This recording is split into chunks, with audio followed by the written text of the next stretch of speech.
Kundrathur city லிமிட்டில் வருதா இல்லை out of சிட்டியானு தெரியல.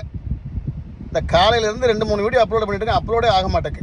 நான் ஒன்றும் பெருசாக 40 நிமிஷம் 50 நிமிஷம் வீடியோ அப்லோட் பண்ணல, 1 நிமிஷம் வீடியோ அப்லோட் பண்ணுறேன், அப்லோட் ஆக மாட்டேக்கு. இல்லை விலையை மட்டும் ஆளுக்கு முன்னாடி ஏற்றி போடுறானுங்க. என்ன 600 900 900 1500ன்னு விலையை மட்டும் கொடுத்துட்டு ஏற்றிடுறானுங்க. ஆனால் டவர் கொடுக்க மாட்டேங்கிறாங்க. டவர் கொடுக்காதுக்கு எதுக்கியா நீங்கள் எல்லாம் வந்து நெட்வொர்க் வச்சுருக்கணும்? ஊற்றி மூட்டு போக வேண்டியதானே? நீ 5000 கோடி செலவு பண்ணி கல்யாணம் பண்ணுறதுக்கு எங்கள் தாலியாக இருப்பியா சொல்லு? அவன் தான் கல்யாணம் பண்ணானா, அவன் ஏற்றிட்டானா, இவன் ஏற்றிட்டு இவன்ட்டு நெட்வொர்க் இல்லை, ஏர்டெல்லையும் நெட்வொர்க் இல்லை, ஜியோவிலையும் நெட்வொர்க் இல்லை.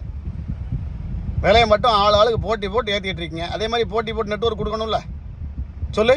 இதனால தான் எனக்கு லட்சக்கணக்கான பேர் பிஎஸ்என்எலுக்கு மாறிட்டு இருக்காங்க. வந்துட்டான் உங்கள் வீட்டு கல்யாணத்துக்கு பத்திரிக்கையே வைக்க மாட்டானா, ஆனால் நாங்கள் வந்து மொய் வைக்கணுமா? அதுவும் மொய் வந்து நாங்கள் விருப்பப்பட்டு வைக்கிறது இல்லை, இவராக எங்கிட்ட வந்து 600 700 2000 3000ன்னு பிடிங்கி போகிறான். என்னங்க இது அநியாயமாக இருக்குது சொல்லு.